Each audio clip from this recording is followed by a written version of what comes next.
And there seems to be shameless competitive politics now going on because Sitaram Yechury has gone one step forward than Shashi Tharoor.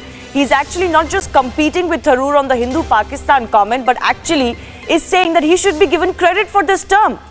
He says, I used this term Hindu-Pakistan first, says he used the term in his farewell speech in Parliament. This is the shocking remark now coming in from left leader Sitaram Yechury. Absolutely shameless comparative politics reaching the pits. Abhishek Kapoor, our executive editor, now joining us for more on this.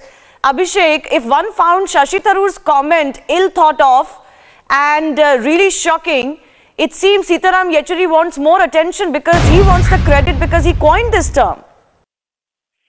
Well, Shivani, if Shashi Tharoor was ill thought or his comments were ill thought, Sitaram Yechury is obviously being provocative and to be comparing India with Pakistan is derogatory to the wisdom of people of India. And this is the kind of politics that we are seeing where for their ends of polarizing the votes, the two leaders are competing with each other. But may I say that does that mean that the index of opposition unity is still not in place? Because if the left and the Congress party are going to fish in the same pond for votes, then obviously there is not going to be any possibility of an alliance. So you have to read on that axis also, whether Yechury, by trying to appropriate what Shashi Tharoor is saying, also indicating that it might not be all good between the Congress and the left. So that would be an interesting spin coming out of this comment of Sitaram Yechury. But more significantly, as we have been running it since last evening, the comments essentially reflect poorly on how the Congress party sees India vis-a-vis Pakistan, and in trying to attack or stake on the BJP, they have perhaps derogated the wisdom of the people of India. Right, Abhishek, of course, this is something that Sitaram Yechury will also will have to explain. But it seems that he's actually gunning for this kind of attention, and it isn't ill thought on his part, at least. Very, very thoughtful and considered. Thanks a lot for joining us for the meantime. Let's also listen in, though, what Shashi Tharoor had originally said. That speech of his, which he made in Kerala, where he sought to spread more fear and paranoia about how the entire constitution and democracy in India will be changed if Narendra Modi comes to power for a second time. If they have been able to win a repeat, if they have been able to win a repeat in the Lok Sabha, of their frankly current strength in the Lok Sabha, democratic constitution as we understand it will not survive. Democratic constitution, then they will have all the three elements they need, will not survive. Tear up the constitution, then they will have all the three elements they need to tear up the constitution. That will be a new one that will enshrine the principle of a Hindu Rashtra, and that will be a new one that will enshrine the principle of a Hindu Rashtra, that will create, remove equality, Hindu Pakistan, that will.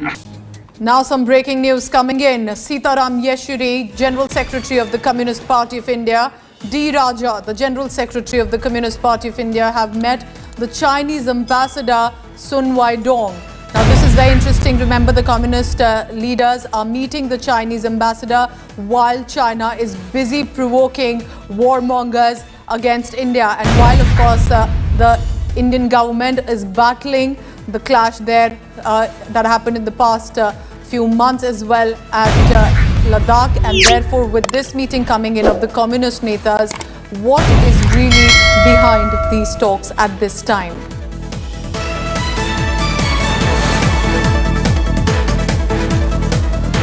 So that's the big news coming in that two senior netas of the Communist Party, D. Raja of the CPI and Sitaram Yechury of CPM, have met the Chinese ambassador. The agenda not really clear at this point behind the meeting, but definitely amid already heated tension.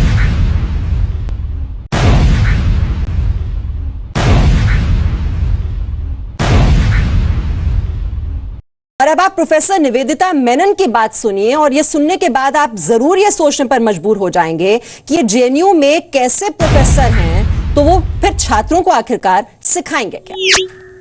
हमें लगता है कि राष्ट्र राज एक बहुत ही मजबूत चीज है, लेकिन अगर इतना ही मजबूत होता तो दो लोगों ने, पांच लोगों ने, पांच लड़कों ने अगर कोई इस तरह का नारा लगाया भी होता तो एक इस तरह जैसे मक्खी को उड़ाते हैं 26 जनवरी को जो हम देखते हैं ना राजपथ पर, वो है राष्ट्र राज्य। और इतना डर कि 4 लड़कों ने कोई स्लोगन उठाया, इतना मतलब राष्ट्रराज हिलता है इस पर, तो जाहिर है कि राष्ट्रराज इतना मजबूत नहीं है जितना हम समझते हैं। उस मजबूती को बनाए रखने के लिए हर टैंक और हर बंदूक और हर कानून की जरूरत पड़ती है उनको। ये जेएनयू की प्रोफेसर निवेदिता मेनन है, जो जेएनयू के centre for comparative politics and political theory और स्कूल ऑफ इंटरनेशनल स्टडीज में पढ़ाती है। निवेदिता मेनन जेएनयू में लगे नारे गलत नहीं लगते, इनको गलत लगता है अपना देश। इनके विचार सुनेंगे तो आपको पता चल जाएगा कि जेएनयू में आखिर भारत विरोध के दूषित विचारों की असली जड़ें कहां हैं। और एक्सेशन इस शर्त पे हुआ कि जब इन्वेशन खत्म हो जाएगा, जब सिचुएशन शांत हो जाएगी, तब प्लेबिसाइट होगा। तब से आज तक प्लेबिसाइट नहीं हुआ है और हम सब जानते हैं कि दुनिया भर में ये माना जाता है कि India is illegally occupying Kashmir. Everybody accepts it. CPIM Sitaram Yechuri has triggered a massive controversy for his latest comment on Hindus. Yechuri at an event said that the Ramayana, Mahabharata and every Puranic text revolved around violence and politics, so nobody can claim that Hindus are incapable of violence. Sitaram Yechuri went on to attack RSS, claiming that the Sangh Pracharaks quote from Puranic texts but ironically claim that Hindus are not violent.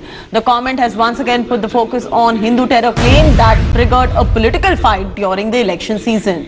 We're getting a whole host of reactions coming on. पौराणिक कथाएं के लिए जो महाभारत और रामायण, उसके अंदर बिना हिंसा के और बिना राजनीतिक मतलब बिना जंग के कोई पौराणिक कथा है रामायण या महाभारत। अब ये कहना कि हिंदू कोई हिंसा ही नहीं कर सकता, अब ये तथ्य एक प्रचारक होने के नाते ये महाभारत और रामायण की कथा बोलते बोलते इतना तो होता है, जंग तो हुए हैं, हिंसा तो हुआ है, मतलब वहाँ पर मौतें भी हुई है, मौतें भी करवाए गए हैं, लेकिन ये बोलने की मतलब क्या है कि एक दूसरा मजहब है जिसके लोग जो है हिंसा करते हैं, हम हिंदू है जो हिंसा नहीं करते। आज अगर आप हमसे पूछें तो जो आज नेशनल अलायंस है हिंदुत्व के खिलाफ, वो लेफ्ट की सिवा इस चीज का विरोध करने के लिए संघर्ष आगे नहीं बढ़ सकता। हम हिंदुत्व को रोक सकते हैं, हम हिंदुत्व की ताकतों को रिवर्स कर सकते हैं, हम हिंदुत्व की ताकतों को पराजित कर सकते हैं। आपकी इस मंच से मैं